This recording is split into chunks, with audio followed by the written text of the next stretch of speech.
మొత్తము 5 మెంబర్స్ ని అరెస్ట్ చేయడం జరిగింది. దీంట్లో 2 నైజీరియా వాళ్ళు, తర్వాత 3 మన దగ్గర వాళ్ళు. ఈ 5 అరెస్ట్ చేసిన తర్వాత వాళ్ళ దగ్గర 199 grams కోకైన్, తర్వాత నైజీరియా వాళ్ళ పాస్పోర్ట్స్, 2 2 వీలర్స్, 10 సెల్ ఫోన్స్ కూడా సీజ్ చేయడం జరిగింది. ఈ 5లో మనకి ఈ మొత్తము డ్రగ్ రాకెట్ నడిపే అతను డివైన్ ఎబుకా సుజీ అని అతను నైజీరియన్ అతను ఇప్పుడు ఇంకా పరారీలో ఉన్నాడు. అతని యొక్క మెయిన్ కీ అసోసియేట్ అనుహా బ్లెస్సింగ్ అని ఒక లేడీ, ఈమెను అరెస్ట్ చేయడం జరిగింది. ఈమె previously Dhoolpet police station limits లో కూడా ఒక కేసులో, డ్రగ్ కేసులో ఉంది. ఆమె అరెస్ట్ అయ్యి బెయిల్ మీద ఉంది ఆ కేసులో. ఇప్పుడు ఆమెను ఇంట్రాగేట్ చేసిన తర్వాత వచ్చిన ఇన్ఫర్మేషన్ బట్టి చూస్తే 20 times ఇప్పటి వరకు ఆమె హైదరాబాద్ కి డ్రగ్స్ తీసుకొని వచ్చిందని అర్థమైంది. ఈమె నైజీరియా అయితే ఆమె పాస్పోర్ట్ ని ఇంకొక ఐడెంటిటీ క్రియేట్ చేసుకొని ఆఫ్రికా కంట్రీ సంబంధించిన వేరే యూని కంట్రీది ఇంకొక పాస్పోర్ట్ క్యారీ చేసింది. అది ఎందుకంటే ఇప్పుడు ఈ ట్రాన్స్పోర్టేషన్ మొత్తం కూడా డ్రగ్స్ క్యారీ దాంట్లో కూడా ఆ ఐడెంటిటీ ఎస్టాబ్లిష్ చేసి రేపు మొత్తం ఇదంతా అయిపోయిన తర్వాత మళ్ళీ వాళ్ళ కంట్రీకి వెళ్తే ఆమె క్లీన్ చిట్ గానే వెళ్లాలా. ఆమె ఒరిజినల్ ఐడెంటిటీ దాచిపెట్టుకోవడానికి ఇంకొక కంట్రీది కూడా ఫేక్ పాస్పోర్ట్ తీసుకొని ఈ ట్రావెలింగ్ చేస్తా ఉంది. ఈమె ఇంతకు ముందు ధూల్పేటలో ఉండటం, కేసులో ఉండటం, డ్రగ్ కేసులో, తర్వాత ఫ్రీక్వెంట్ గా హైదరాబాద్ నుంచి బయటకి నైజీరియా కంట్రీస్ కి అటు తిరగటంతో వీళ్ళ మీద ఫస్ట్ అనుమానం రావటం, తర్వాత వాళ్ళ అసోసియేట్స్ ఎవరు, వాళ్ళ డ్రగ్ పెడ్లర్స్ ఎవరు, తర్వాత కన్సూమర్స్ ఎవరు, ఇదంతా ఒక నెట్వర్క్ లాగా తీసుకొని ఆ రిలయబుల్ ఇన్ఫర్మేషన్ ని Telangana narcotic bureau, anti narcotic bureau నుంచి మనకి రావటం, మేమందరము దీని మీద వాచ్ పెడితే ఫైనల్ గా వీళ్ళందరూ అసెంబ్ల్ అయినప్పుడు ఈ రైడ్ రియలైజ్ అయింది. ఈవెన్ ఇప్పుడు ఈ అనుహా బ్లెస్సింగ్ ని అరెస్ట్ చేయడం జరిగింది. దాంతో పాటు ఇంకొక కీ అసోసియేట్ ఉన్నాడు, ఎజెన్విలి ఫ్రాంకిల్ ఉచెన్నా అని.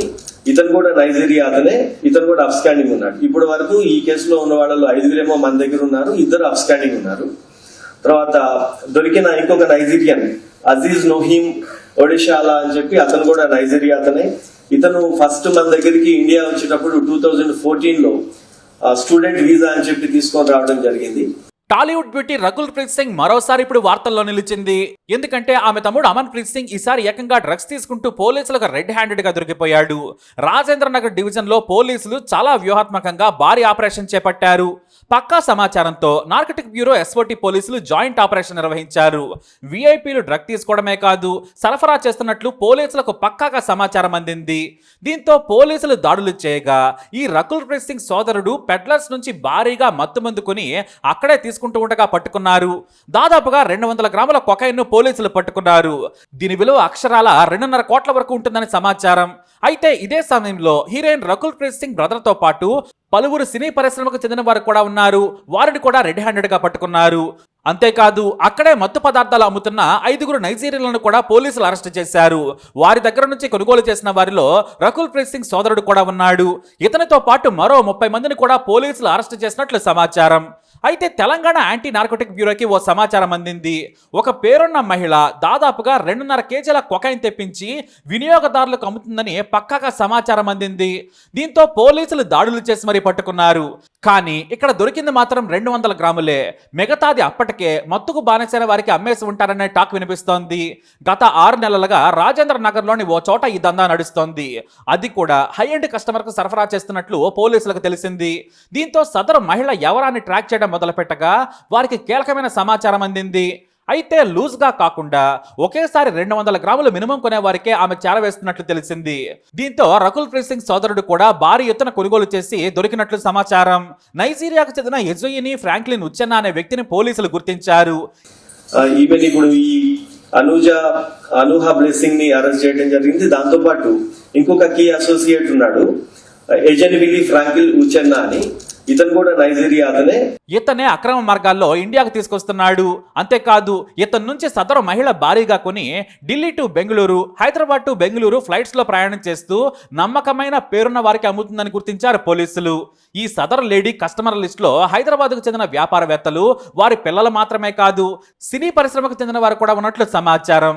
మరి హైదరాబాద్కి ఎలా వస్తుందంటే మాత్రం భారీగా కస్టమర్లు ఒకేసారి కొనేలా ఆ కస్టమర్లను ఎంపిక చేసుకొని ఒకేసారి గోవా నుంచి వచ్చి అమ్మేసి వెళుతున్నారు. మొత్తం గోవా కేంద్రంగా ఇదంతా నడుస్తుందని కూడా గుర్తించారు. అయితే తెలంగాణలో నిఘా ఎక్కువ కావడంతో వ్యూహాత్మకంగా ప్లెడ్లర్లు వ్యవహరిస్తున్నారు. ఒక నెలలో 1-2 సార్లు మాత్రమే హైదరాబాద్కు వస్తున్నారు. భారీగా ఒకేసారి అమ్మేసి మళ్ళీ గోవాకు వెళ్తున్నట్లు పోలీసులు అనుమానిస్తున్నారు. అలా ఒకేసారి అమ్ముతూ ఉండగా తెలంగాణ యాంటీ నార్కోటిక్ ఎస్ఓటీ పోలీసులు దాడులు చేసి పట్టుకున్నారు. అయితే ఇప్పటి వరకు కూడా పేరున్న వ్యక్తుల్లో రకుల్ ప్రీత్ సింగ్ సోదరుడు అమన్ ప్రీత్ సింగ్ మాత్రమే ఉన్నాడు. ఇతన్ని హీరో చేయాలని రకుల్ ప్రీత్ సింగ్ పెద్ద పెద్ద దర్శకులను కూడా సంప్రదించింది. కానీ చిన్న చిన్న పాత్రలే దక్కాయి. హిందీలో 1-2 సినిమాల్లో కీలక పాత్రలు పోషించినా కూడా నిలదొక్కుకోలేకపోయాడు. అయితే రకుల్ ప్రీత్ సింగ్ సోదరుడు కేవలం మత్తుకు అలవాటు పడ్డ వ్యక్తిగానే పోలీసులకు దొరికాడా, లేదంటే తాను కూడా వ్యాపారం చేస్తూ దొరికిపోయాడా అనేది మాత్రం పోలీసులు తేల్చే పనిలో పడ్డారు. ఎందుకంటే రకుల్ ప్రీత్ సింగ్ సోదరుడు అమన్ దగ్గర నుంచి భారీగా డ్రగ్స్ ను పోలీసులు స్వాధీనం చేసుకున్నారనే కామెంట్స్ కూడా వినిపిస్తున్నాయి. తెలంగాణలో గంజాయి డ్రగ్స్ దందాపై సీఎం రేవంత్ రెడ్డి సీరియస్ గా ఉన్నారు. ఎంత పెద్దవారినైనా కూడా ఉపేక్షించొద్దని ముందే పోలీసులకు ఫ్రీ హ్యాండ్ ఇవ్వడంతో గత కొన్నాళ్లుగా ఉక్కుపాదం మోపుతున్నారు. అయితే ఇక్కడ దొరికింది రకుల్ ప్రీత్ సింగ్ తమ్ముడు కావడంతో ఈ వ్యవహారంలో ఆమెకు కూడా ఏమైనా లింక్ ఉందా అనే అనుమానాలు కూడా వ్యక్తమవుతున్నాయి. గతంలో రకుల్ ప్రీత్ సింగ్ పై కూడా ఈ ఆరోపణలు వచ్చాయి. 2017 జూలైలో ఓ అమెరికా దేశస్థుడు దక్షిణాఫ్రికా నెదర్లాండ్స్ జాతీయులను అరెస్టు చేసిన తర్వాత టాలీవుడ్ లో డ్రగ్స్ తీసుకునే వారి సంఖ్య భారీగా ఉందని పోలీసులకు సమాచారం అందింది. వారి కస్టమర్ల లిస్టులో బాలీవుడ్ లోని దర్శకులు, హీరోలు, హీరోయిన్లు ఉన్నట్లు తేలింది. ముఖ్యంగా పూరి జగన్నాథ్, రాణా దగ్గుబాటి, చార్మి, రవితేజ, సుబ్బరాజు, తరుణ్, రకుల్ ప్రీత్ సింగ్ ఇలా చాలా మందిని పోలీసులు ప్రశ్నించారు. 2021 సెప్టెంబర్ 3న నటి రకుల్ ప్రీత్ సింగ్ కూడా పోలీసుల ముందు హాజరయ్యింది. ఈ డ్రగ్స్ తీసుకున్నారా అనే దగ్గర నుంచి మరో నటి రియా చక్రవర్తి తో జరిపిన ఫోన్ సంభాషణ గురించి కూడా పోలీసులు ఆరా తీశారు. డూబ్ అనే పదం దేనికి సంబంధించింది, ఇదేమైనా కోడ్ లాంగ్వేజ్ అంటూ ప్రశ్నించారు. కానీ ఆమె నాకేమీ తెలియదని, తానెప్పుడు అలా తీసుకోలేదని పోలీసులకు చెప్పింది రకుల్. ఇక నాడు దర్శకుడు పూరి జగన్నాథ్, నటి చార్మిలను 8 గంటల పాటు ప్రశ్నించారు. కెల్విన్ తో నటి చార్మి చాటింగ్ గురించి కూడా ఆరా తీశారు పోలీసులు. అంతేకాదు మనీ లాండరింగ్ యాక్ట్ ను కూడా నమోదు చేయడంతో నటి రకుల్ ప్రీత్ సింగ్ ను ఈడీ అధికారులు కూడా ప్రశ్నించారు. డ్రగ్స్ సప్లై చేసిన కెల్విన్ సహా అతనితో పరిచయం ఏంటి, నీ పేరు అతని లిస్టులో ఎందుకుందనే విషయాలను ఆమెను ప్రశ్నించినట్లు వార్తలు వచ్చాయి. అంతేకాదు ఈడీ అధికారులు కూడా రకుల్ ను ప్రశ్నించి అనుమానాస్పద లావాదేవీలపై బ్యాంకు ఖాతాల వివరాలు ఇవ్వాలని కోరారు అధికారులు. వీరందరినీ పోలీసులు ఈడీ ప్రశ్నించడానికి గల కారణం ఒకడే, కెల్విన్. ఇతను ఈడీ ముందు అప్రూవర్గా మారాడు. ఇతని మీద తెలంగాణ యాంటీ నార్కోటిక్ పోలీసులు కేసు పెట్టారు. అతనిచ్చిన సమాచారంతోనే ఈడీ కూడా రంగంలోకి దిగి కేసు పెట్టింది. తాను ఎవరెవరికి మత్తుమందును సరఫరా చేశారనే విషయంపై కెల్విన్ పూర్తి సమాచారం ఇచ్చాడు.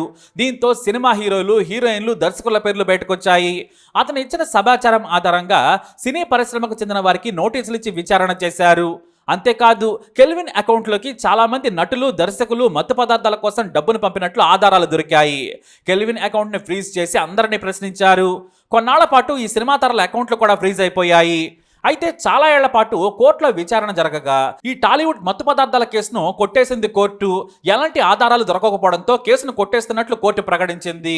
కానీ రకుల్ ప్రీత్ సింగ్ సహా టాలీవుడ్ కు చెందిన వారంతా కూడా నాడు ఓ ప్రముఖ నేత సాయంతో ఈ కేసు నుంచి బయటపడ్డట్లు ఆరోపణలు కూడా వినిపించాయి. అన్ని ఆధారాలు ఉన్నాయి. కీలక నిందితుడైన కెల్విన్ లొంగిపోయాడని మీడియాకు లీకైన తర్వాత ఈ కేసు నుంచి రకుల్ ప్రీత్ సింగ్ సహా ఇతరులు బయటపడటంపై రకరకాల వాదనలు వినిపించాయి. నాటి ఓ ప్రముఖ పవర్ఫుల్ లీడర్ వల్లే వీరంతా బయటపడ్డారనే టాక్ కూడా వినిపించింది. ఇప్పుడు మళ్ళీ రకుల్ సోదరుడు ఇదే డ్రగ్ వ్యవహారంలో రెడ్ హ్యాండెడ్ గా దొరకడంతో మళ్ళీ ఆమె పేరు ప్రముఖంగా వినిపిస్తోంది. తన తమ్ముడి కేసుకు ఆమెకు ఏమైనా సంబంధం ఉందా అనే పుకార్లు కూడా వినిపిస్తున్నాయి. ఎందుకంటే నాడు ఇదే కేసుని ఎదుర్కొని బయటపడ్డ తర్వాత ఈసారి ఆమె తమ్ముడు భారీ ఎత్తున డ్రగ్స్ తో పోలీసులకు చిక్కడంతో ఈ నటి మీద కూడా అనుమానాలు మరింత పెరిగాయి. అయితే ఇప్పుడు రకుల్ ప్రీత్ సింగ్ కుటుంబం ఆర్థిక పరిస్థితి కూడా అంతంత మాత్రంగానే అనే టాక్స్ కూడా వచ్చాయి. ఆమె ఎంతో కష్టపడి ప్రముఖ నిర్మాత, నటుడైన జాకీ బగ్నానీని ప్రేమించి మరీ పెళ్లి చేసుకుంది. పెళ్లికి ముందు ఆమెనంతా కూడా సూపర్ రిచ్ అనుకున్నారు. ఎందుకంటే వీళ్ళు బాలీవుడ్ లో భారీ సినిమాలు నిర్మిస్తుంటారు. పూజా ఎంటర్టైన్మెంట్ అంటే మామూలు సంస్థ కాదు. కోట్లాది రూపాయల బడ్జెట్ తో సినిమాలు తీస్తుంటారు. కానీ రకుల్ ప్రీత్ సింగ్ భర్త అతిగా కథలకు ప్రాముఖ్యత ఇవ్వకుండా కాంబినేషన్లు సెట్ చేసి సినిమాలు తీసి మొత్తం మునిగాడట. అంతకు ముందే వరుసగా ఫ్లాప్లను ఎదుర్కొన్నారు రకుల్ ప్రీత్ సింగ్ భర్త. Mission Raniganj, Ganapath, bell bottom లాంటి సినిమాలు తీసి భారీ నష్టాలు చవి చూశారు. ఇక ఎన్నో ఆశలు పెట్టుకున్న భారీ యాక్షన్ మూవీ బడే మియా చోటే మియా కూడా డిజాస్టర్ అయింది. అక్షయ్ కుమార్, టైగర్ ష్రాఫ్, మనుషి చిల్లర్, పృథ్వీరాజ్, సోనాక్షి సిన్హా లాంటి స్టార్స్ తో తీసిన ఈ మూవీ అట్టర్ ఫ్లాప్ అయింది. దీంతో ఒకేసారి 350 కోట్ల రూపాయలు నష్టపోయారట. దీంతో అర్జెంట్ గా 250 కోట్ల రూపాయలు అప్పు తీర్చాల్సి రావడంతో రకుల్ భర్త ముంబైలోని పెద్ద అపార్ట్మెంట్ ను అమ్మేశారు. మరో ఇల్లును కూడా అమ్మేసి అప్పులు తీర్చేశారట. ఇక పూజ ఎంటర్టైన్మెంట్ కంపెనీలో పనిచేసే ఉద్యోగులకు చాలా నెలలు జీతాలు ఇవ్వలేదట. నష్టాలు వచ్చాయని జీతాలు అడిగిన వారందరినీ కూడా కంపెనీ నుంచి పంపించేశారు. దాదాపుగా 80% మంది ఎంప్లాయీస్ ని ఇంటికి పంపించారు. దీంతో నిర్మాతలైన జాకీ వాషభగ్నానిలపై సోషల్ మీడియాలో కార్మికులు ఆగ్రహం వ్యక్తం చేశారు. ఇక్కడ ట్విస్ట్ ఏంటంటే ఈ నష్టాల గురించి రకుల్ ప్రీత్ సింగ్ కు పెళ్లయ్యే వరకు తెలియదట. విదేశాల్లో పెళ్లి చేసుకుని వచ్చిన రకుల్ కు ఈ నష్టాలు షాక్ కొట్టేలా చేశాయన్న కమెంట్స్ వినిపించాయి. కేవలం అక్షయ్ కుమార్ అలాగే టైగర్ ష్రాఫ్ల మీద భారీగా ఖర్చు పెట్టి తీసిన ఒక్క సినిమాతో మొత్తం మునిగిందట రకుల్ ఫ్యామిలీ. ఈ కష్టాలు వెంటాడుతూ ఉండగానే ఇప్పుడు ఆమె సోదరుడు ఇలా మత్తు పదార్థాలతో హైదరాబాద్ పోలీసులకు చిక్కడం సంచలనంగా మారింది. మరి ఆమె సోదరుడు ఏం చెబుతాడు, పోలీసులు ఏం తెలుస్తారు అనే దానిపై అంత ఆసక్తికరంగా మారింది. తాజాగా ఇప్పుడు సోషల్ మీడియాలో రకుల్ ప్రీత్ సింగ్ పేరు మారుమోగిపోతుంది.